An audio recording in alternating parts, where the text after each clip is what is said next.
Hello again, everybody. I'm Dan John from danjohnuniversity.com.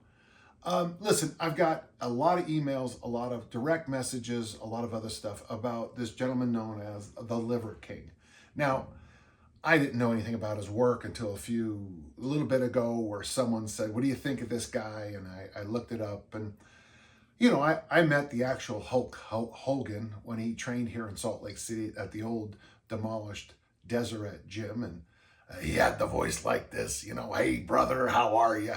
So, whenever I hear someone talk like that, I always think they're doing a Hulk Hogan imitation. For those you don't know who Hulk Hogan is, I can only do so much on this podcast. A couple things. And one thing that actually bothers me is that to expose the Liver King's use of growth hormones, and somebody pinged me that he spent $15,000 a month on growth hormones, and then somebody else online had a big fight about the actual amount. Listen, folks, if the amount of drugs you're taking has a comma in it a month, has a comma in it, I'm concerned.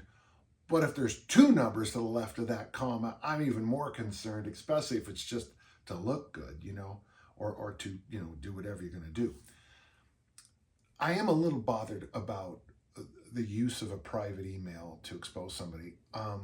I'm old school enough that I think that some things should, when you talk to a doctor, we talk to your priest, your minister, your spouse, heck, your kids, teachers and students. The bulk of it should be private, I think. Coaches and athletes, I think, private. I tell you one thing, I certainly wouldn't want to be quoted on some of the things, some of the coaches I've worked with have said through the years. There's no appropriate way to look right now because I'm guilty as charged. We say terrible things to each other, about each other. Not really so much about the athletes. When you're stressed out, it's fun to make fun of each other, and I wouldn't want that stuff published. Some of the things I said to. I had this wonderful coach who worked with me, Anthony Barbiero, and we used to do this little dance number to Andy Williams' Canadian Sunset. I'm glad that didn't get on video. We just had a lot of jokes. We'd say things. We'd point fingers at each other. I'm a little bothered by the use of private emails. Having said that, the Liver King made a somewhat of an apology. Now, let's go. So one, it does bother me about the emails.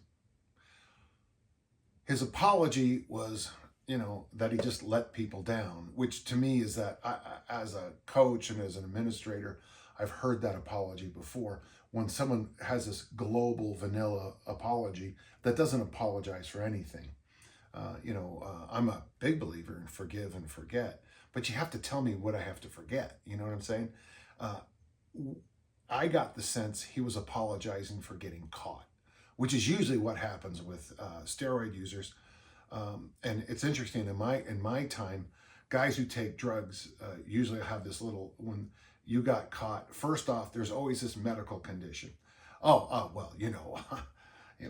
There's a famous internet guru who finally let people know that he was on testosterone replacement therapy, and then said, well, it's a medical condition. Well, declining testosterone is called, age. It's just a fact of life, and if you want to play with it, that's fine. On growth hormones, I'd be very careful. Some of you wouldn't remember that. There was a famous bodybuilding coach in the 80s and 90s who you don't really hear much about anymore, who used to give his bodybuilding athletes massive amounts of early human growth hormones. Sorry about that. And if you have a little bit of cancer, growth hormones make, as I understand it, make cancer very happy. And so a number of them got leukemia, which is just killed a friend of mine.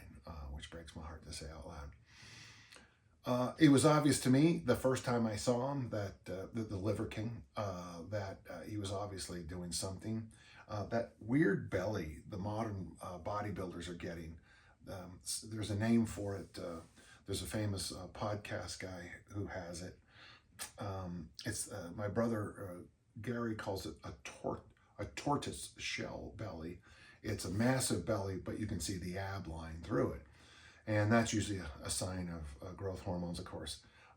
A lot of this, a lot of the craziness bothers me. Here it is, folks. Caveat emptor, let the buyer beware. Here's what I tell you, gentle listener. I tell you to get good night's sleep. It is true. I recommend a supplement called Hibernate. I get nothing from that company except the fact that once I started taking Hibernate, I noticed that my sleep quality improved vastly. And I also think it's good for a man my age to have magnesium and zinc, plus just a tiny hint of melatonin. And I could never microdose it correctly myself. I don't make any money. I sleep in a very dark room. It's very quiet. I try to keep it cool as best I can throughout the year. Easier in the winter, harder in the summer here in Utah. I think you should eat veggies and protein at every meal. I think you should drink water. I think you should lift weights 3 times a week for sure. Do mobility at least twice a week for sure. Walk daily as best you can. Just make that part of your life. And that's what I tell you people. And there's no secrets. There's the old cliche from Wizard of Oz. There's nothing behind the curtain over there. That's what I tell you. And if you train with me, you'll notice sometimes, when I do my Olympic lifts on a morning like today, which was basically freezing in my garage, I look like a 65-year-old man snatching and clean and jerky. I'm probably still stronger than a lot of you in the lifts, but that's because I've been doing this for a long, long time. And the fact that I keep doing it and I keep coming back. My secret, if there is one, as if there's a secret in anything in life, is to show up, and number 2, keep coming back. When I see obvious, use of plastic surgery on Instagram, I think they're called influencers. When I see obvious anabolic use,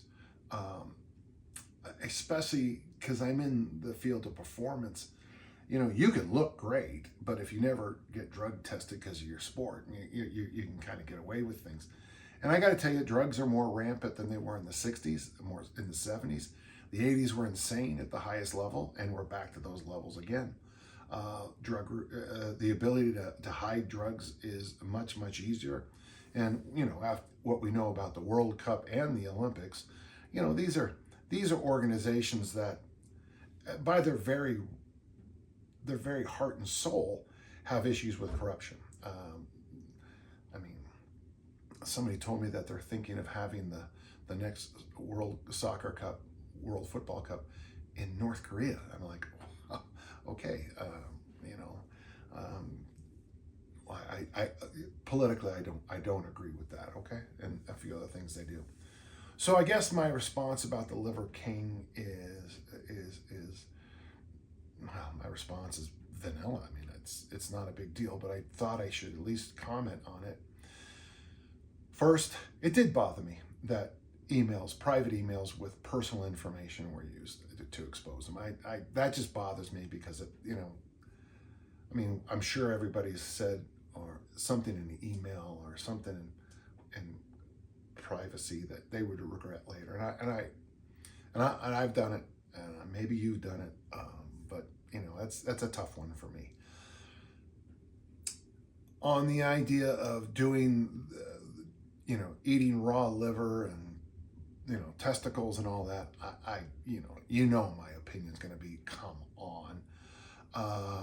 The training and stuff that I saw him do in 1 or 2, it's how we train. It's how everybody I know trains. It's just typical training now.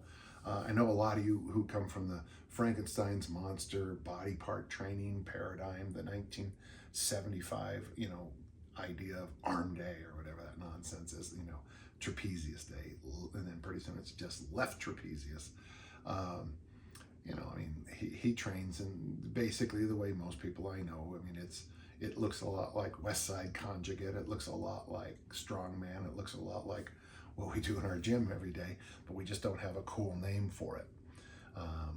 Certainly you could use the workout generator over there at Dan John University and probably get pretty similar workouts. And as for the hype and things like that, and the fact that so many people bought into it and continue to buy into it. All I have to say is, you know, if you don't know better, you should know better. In my life, the number of people who've been exposed long-term in the fitness industry is stunning, and I'm sure it's gonna be it'll be my turn pretty soon. You guys find out my deep dark secrets of, you know, the fact that I take like sometimes after weightlifting meets, I'll take aspirin because I'm so sore. I had to tell you that, okay? In full honesty, I get it at the store. Okay, there we go. Overall, why are you surprised? Number two, and this is the more important one, why was I not surprised about the number of people who thought, you know, I'm still with you, Liver King, you know, on to the best, you know, and all that. You'll also notice that if you went to his Instagram site, he had the apology, and almost instantly he had, you know, several more. He buried the apology almost instantly underneath just workout stuff. You would actually probably, by the time you hear this, have to look and find the apology, and it might not still exist. So there you go. Okay, kids, drugs are bad, okay? And I know a lot of you disagree with me. I get blowback on my podcast. I have had to ban a few people for talking openly about how no matter what he says, you know, testosterone is better. So I've had to, you know, ban him from the comments. But I'll tell you this, there's always a high price, you know. I remember in a 6-month period, I buried 2 of my friends, both in their mid-30s, both because of massive anabolic use. It continues to happen, and it's going to continue to happen. And all I can say is, buyer beware, and remember, and this is big, if you want to dance, you got to pay the fiddler. So you might look great in your, you know, 20s and 30s, but you know that the bell will toll one day for you.